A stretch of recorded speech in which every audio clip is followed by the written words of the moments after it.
This is Indian Country Today. Esquili Gata, thank you for joining us. I'm Patty Thalohungva. Here are the headlines for Monday, November 9th. Tribal leaders are reacting to the historic election of Joe Biden and Kamala Harris, who is the first woman to be elected to the office of vice president. Laguna Pueblo citizen and New Mexico representative Deb Haaland tweeted, "The future is looking bright." Navajo Nation President Jonathan Nez pointed to the power of the Native vote, saying the first Americans of this country had a major impact in the outcome of the presidential election. Ho-Chunk citizen and Kansas representative Sharice Davids tweeted, "She's looking forward to the president-elect moving the country forward." As Biden starts the transition to the White House, a campaign official confirms he will reinstate the White House Tribal Nations Conference that began under the Obama administration. San Diego's new mayor, Todd Gloria, represents many firsts for that city and reflects its changing demographics. He will be San Diego's first mayor of color. Gloria is Latino, Filipino, and Tlingit and Haida. He will also be the city's first mayor who is openly gay.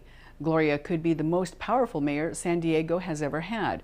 Democrats have controlled the city council for the past 15 years, and he will take office with the city council controlled by his own party. The pharmaceutical corporation Pfizer says early data suggests its new coronavirus vaccine may be 90% effective at preventing COVID-19. The company says it's on track to file an emergency use application with the U.S. regulators later this month. Pfizer cautioned the initial protection rate might change by the time the study ends. Authorities have stressed it's unlikely any vaccine will arrive before the end of the year, and limited initial supplies will be rationed. The Navajo Nation participated in the trials and will be among the first to receive COVID-19 vaccines. The chairman of the Fort Peck, Assiniboine, and Sioux tribes in northeastern Montana is suspended and faces a removal hearing in December. The tribe's executive board issued a statement of charges for the removal of Chairman Floyd Azure. According to one news release, there is a series of violations of the board's code of ethics, which includes inappropriate official action. 8 of the 12 executive board members signed the statement. The executive board appointed Vice Chairman Charlie Heddress as the acting chairman for now. Azure was elected chairman for the second time in October 2019 after serving 4 years as Fort Peck's leader from 2009 to 2013.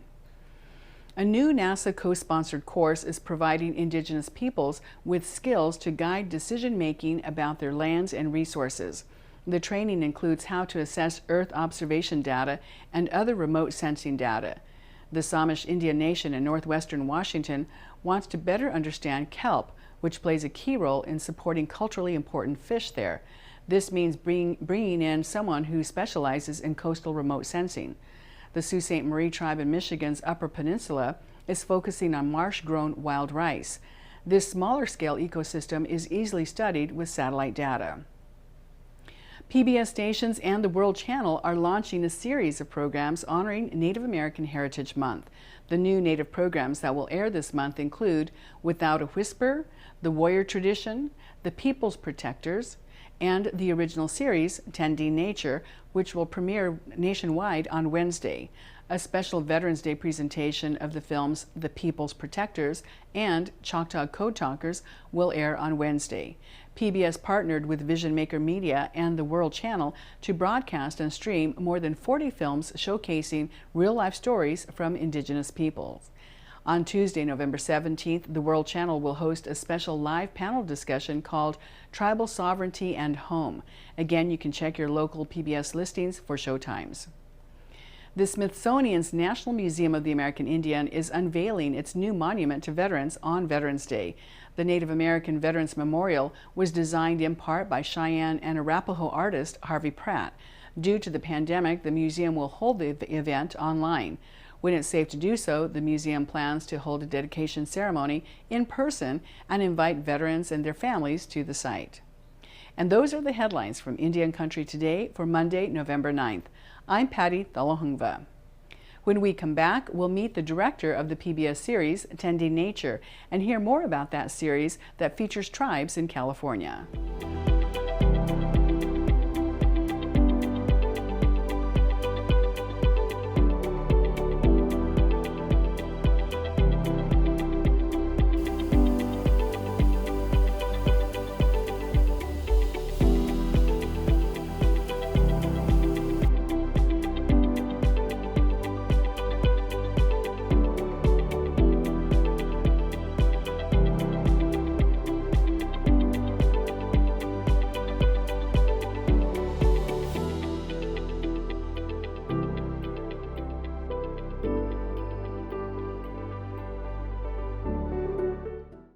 This is Indian Country Today.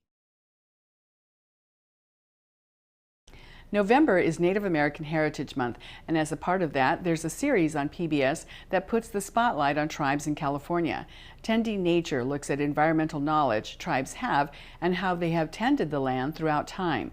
Corbett Jones is the director and producer of Tending Nature, and he joins us today to tell us more about the series. Welcome, Corbett. Thanks for having me. Well, the national premiere of this the series is this Wednesday, and the first program is called Guarding Ancestral Grounds with the Wiyot. Give us some highlights from this program. So this story covers the Wiyot tribe in the Humboldt Bay, Arcata area in Northern California. And basically the gist of the story is that there was a proposed wind project that was going to take place on ancestral land that was extremely important to the Wiyot tribe. And so when the community heard about this project, there was basically a large resistance to that project. And they were able to rally the community and kind of raise awareness around projects that are, as some of the community members said, are green, but might have a little bit too much brown in it. So we covered that story and talked about just the impact that project would have on the ecological resources there, the important prayer sites, and then also just in the face of a story that they also had recently where they received ancestral land back. And so all this stuff was kind of happening at the same time. And we showed up sort of around then and covered it. And really happy with how it turned out.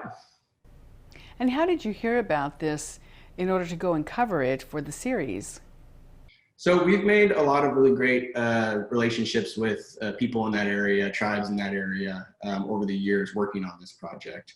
And so thankfully we've been able to stay in touch with those people and keep an eye on things that are happening in the area. That part of California actually has the largest tribes in California. The Yurok is the largest tribe in California. And so there's a lot of stuff happening up there with tribes. And we just heard about the return of Tuluwat, which was, the city of Eureka giving this important island back to the Wiyot tribe. And also heard about the wind project just through some news reports and stuff that people were sharing on social media, and said, this would be a great episode and has a lot of tie-ins to TEK and just a really important story to tell. And there's got to be a fair amount of research and preparing before you go out and shoot. How long did it take to put all of these different programs together? Yeah, so each episode kind of has its own trajectory, but typically it takes months to put together a single episode. A lot of times there's a large level of just research, finding stories that are going to hit the bullet points that we want to cover in episodes, and tell the kind of stories that we find important to tell in light of traditional ecological knowledge. But also, a lot of these communities want to know who we are before we come into them. So we do a lot of on the ground kind of introductions and phone calls ahead of time too, just to kind of make sure people know that we want to have them tell their story. We don't want to be the ones putting words in their mouth. We want to show that this is their story to tell. And it's really, really important to us that everyone's comfortable with how things are being told. So yeah. A lot of preparation. And in the second program, which airs on November 16th, is called Preserving the Desert with the NALC, which stands for the Native American Land Conservancy. How does this program address how tribes traditionally took care of the land? So in that episode, it covers basically how tribes were nomadic in that part of California, and how there are extremely important and sacred spring sites, among other sites, but most importantly, we focus on spring sites, and how that access to water in those areas were extremely powerful, sacred, spiritual sites. And essentially that you could have an understanding of the desert through those springs and how you would migrate from one to the other. And so managing those springs is what we focus on in the episode. And that's interesting, because that really shows you that you're looking at people who don't just live along the coastline, but inland. And so their access to water and fresh water is really important, these big desert areas that people might not think about when they're considering California. Exactly. And, there's a big push currently right now through certain corporations, most notably one called Cadiz, that is looking at aquifers in the desert as potential water resources for these large cities in Southern California that really don't have a great water resource. So we touch on that in the episode as well, and how water mining like that could really affect these important sites. Well, I'm sure working, for months with your crew and going out there and talking to the people, meeting the people, there's got to be some kind of maybe events that happened that didn't make it into the series that you would like to share with us? Oh my gosh, put me on the spot there. There's always scenes that, we shoot and things that we learn about that are equally as beautiful as what ends up in the episodes. For example, one of the ones in the NALC story is the tradition of collecting mesquite beans. And so we filmed some mesquite harvesting and learn a lot about that, and how the Chemehuevi tribes and other Mojave Desert tribes would really utilize mesquite beans as just a really well-rounded and important food source that would get them from spring to spring. But unfortunately, that little storyline didn't fit into the other scenes that we had, and that's one of the hardest parts of filmmaking, is having to cut certain scenes. But we're really happy with how the episodes turned out overall. Well, and this is your third year, right, in producing this series for PBS. And in those years of producing, what are some of your favorite moments and stories? One of my most favorite moments from working on this for the past 3 years, well, number one, just overall, being accepted into tribal communities across California has been a huge honor of mine. I'm an enrolled Cherokee citizen, but I did not grow up really being taught much about my own heritage. But being California born, it's been really interesting to learn about California tribes, because obviously I have roots in that area as well. So just getting to know people all across Indian country in California has been really, really awesome. And going off that, part of that acceptance has been the tables that we've ended up around for meals, or more specifically, I've been invited into a couple sweats now in sweat lodges, and that has just been a really, really spiritual and awakening moment for myself as someone that's still trying to tap into my own history as a Native American. Well, you've probably found that Indian people love to eat, and so they're probably always feeding you too. Yes, exactly. And we've had some amazing meals and spreads on this project. A lot of what we filmed has centered around gathering or hunting or fishing, and thankfully, a lot of that turns into a nice, well-deserved meal afterwards for everyone involved. We've had fresh mussels off the coast. We've had venison that was hunted the day before. So we're very, very grateful. And your last two episodes talk about that. So on November 25th, the third program will air, and it's called Reclaiming Agriculture with the Yochadihi-Wintu Nation, and it's about traditional foods and the mixing of the old with the new and the use of sustainable farming methods by the Yochadihi people. It sounds fascinating. Yeah, I think this episode was really interesting to do from a traditional ecological knowledge perspective, because what the Yochadihi-Wintu Nation is doing is they're taking a non-native crop, but applying their ancestral management of the land to that crop. So they specifically chose olives and eventual products relating from olives, like olive oil, because olives are so good for that environment there. And as we face a future that is going to be warmer, more arid, olives are really, really good for that kind of uncertain future. So it's a really nice blending of TEK, but also forward-looking and just smart business practices as well. And your food theme continues in your last series, the last program of the series, which will air on December 2nd, and it's called Cultivating Native Foodways and the Cultural Conservancy. And in this episode, you look at genetically modified foods and how that is impacting our food systems. Correct. So the Cultural Conservancy is doing really, really important work in the Bay Area, but then also, they reach far beyond that. They have a really, really great network of allies in the Native communities.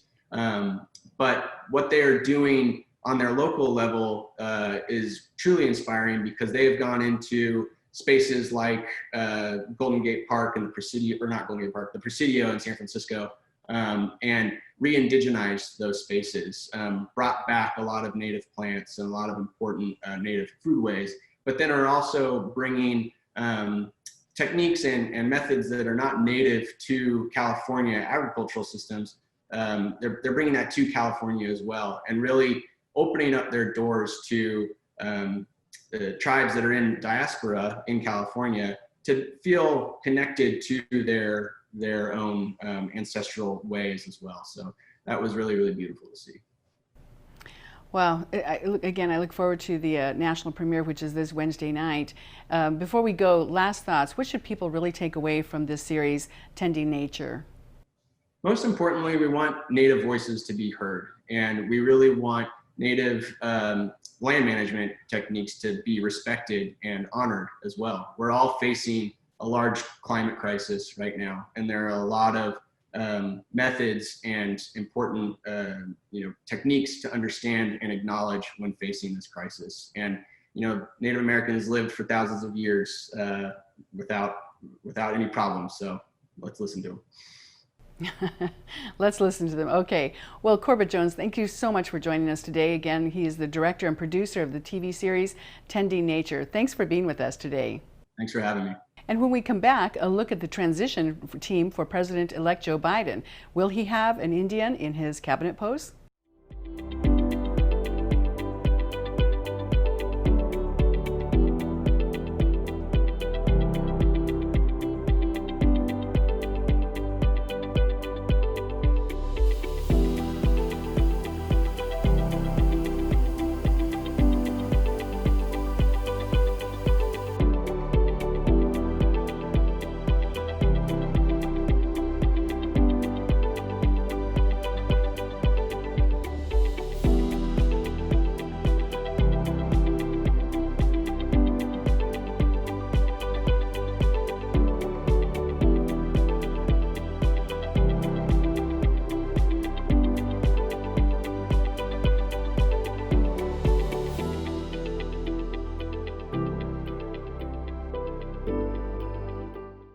This is Indian Country Today. On Saturday, former Senator and now Vice President-elect Kamala Harris made history by becoming the first woman to be elected as Vice President. In her remarks, she mentioned Native Americans and also said while she is the first woman to hold this office, she will not be the last. She then introduced former Vice President and now President-elect Joe Biden. In his victory speech, Biden also mentioned Native Americans, which turned out to be a key voting bloc that led to his election. Joining us to talk about the transition and the potential Native Americans and Alaska Natives he could appoint to cabinet positions or to head other departments is our national correspondent, Annette Pember. Welcome, Annette. Hi, Patty. How are you? I'm good. Boy, the election process is over. Well, we're still waiting for some votes to be counted in, I think, 3 key states here, but Biden has reached that 270 electoral vote number to be our next president-elect here. So he's getting ready to transition into the White House. But now that's where we're at as well, looking at what does he do to make this transition and who are the people he's going to tap. So let's talk a little bit about the possibilities for Indian country. What are the areas Indian country is looking at that could hold a Native American person in that leadership position? Well, of course, the Department of Interior is always like one of the main offices that we are interested in, and have been a number of names floated for that, among them Deb Haaland. However, there's concern, then that would, of course, take her, out of Congress and the tremendous power and influence that she has there. There's quite a number of positions. What's interesting is some of them require like Senate confirmation and some of them don't. And I think all of them do require like an FBI background check. So, there's quite a number of people, some that, are sort of really discretionary, I think, by the president. And I think that people, now that it's become clear that the White House tribal conference will be reactivated, there's quite a number of people that are being floated for those positions. And people are interested in somebody who's been a tribal leader. Not necessarily somebody who's doing so now, but somebody who has that experience as well to bring to those jobs. And so, yeah, and Interior is a big department, of course, and that not just ties into the Bureau of Indian Affairs, which is under the Interior Department, but it also applies to our nation's federal lands, which, of course, tribes are very keen on protecting, because that aligns with their concerns about the environment. And that could lead to, other areas within the EPA, and with, this whole idea of climate change and what the U.S. is going to do about it. Of course, the U.S. also, under President Trump, withdrew from the Paris Agreement, which there's more talk there that Biden will put the U.S. back into that agreement. So let's talk about the Interior Department and the BIA. Well, we talked about that, but let's go to other positions such as HUD, the Housing and Urban Development Department. Yes, I mean, those positions, HUD in particular, would have a great deal of influence on Indian country and our lives, our everyday lives.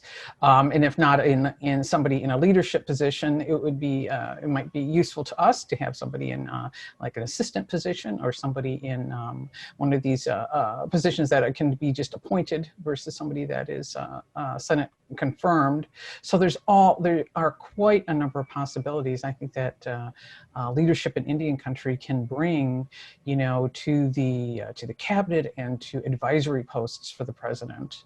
And again, this ties back into some treaties made in, or some promises made in treaties about providing Native Americans housing and health care and those kinds of things. And so in the past, leadership in those particular areas may not have been keenly aware of these treaties or understand the role the federal government has in providing these services to tribes. Yes, I mean, in Biden and Harris's 15-page vision for Indian country, they do mention meeting the existing treaty agreements, which, it's interesting. Not all of the treaties do mention healthcare or housing, but actually only about half of them do, which I was rather surprised to learn in some past research. However, there has been quite a bit of subsequent legislation that does promise those items.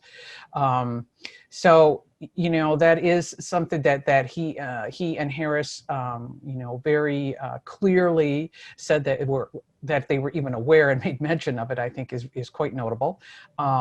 I mean, there were no promises that they were going to, quote unquote, meet all of the treaty promises made, but there was mention in that 15-page statement of making, for instance, funding for the Indian Health Service, as required, as mandatory, rather than discretionary as it is now. And I think that speaks volumes, that so much of this funding for Indian country has been, in many ways, like an afterthought for past administrations. So yes, healthcare, and then the other big department is the Department of Homeland Security.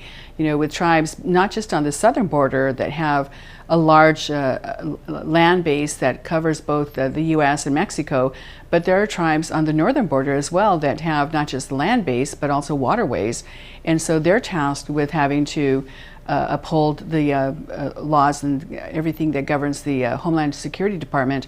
So having a tribal leader at the table with those decision makings could be a big difference. Yes, I mean, and if we started looking at if Native people represented in the cabinet and in these advisory positions, if we did reflect our representation in the U.S. population, it would be like 2%. So 2% of 4,000 positions, it could be a significant number of people. And he has, there were many statements I think made, particularly by him and Harris, Kamala Harris, their acceptance speech on Saturday evening, really saying that they are looking to run, an administration that is reflective of the population of the United States. And well, certainly, again, there's been a huge void when it comes to Native leadership, Native voices at these tables. And so it'll be interesting to see what the list that they're coming up with and who will be named to those lists. And especially when you look at the Native vote and how that played out in this election with the election of Joe Biden and Kamala Harris. Yes, I mean, you can really see, as one of my sources I quoted on the Menominee Nation in Wisconsin, the Indian country often represented, when you look at these maps, little ships of blue in a great sea of red. Menominee Nation is really noteworthy because their reservation pretty much represents the entire county of Menominee County. So that, we saw that in Wisconsin, somewhat in Michigan, and then certainly in Nevada and in Arizona. All right. Well, Mary Annette Pember, thank you so much for joining us. Well, thank you for having me. And thank you for watching. Take care of yourselves. Your life is precious. I'm Patty Thalohungva. Join us again tomorrow. Take a stand just because you know you can. Oh, you got to run, you got to run.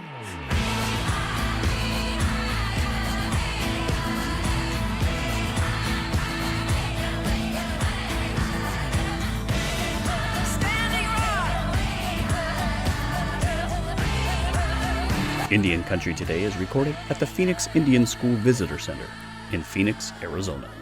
This is Indian Country Today.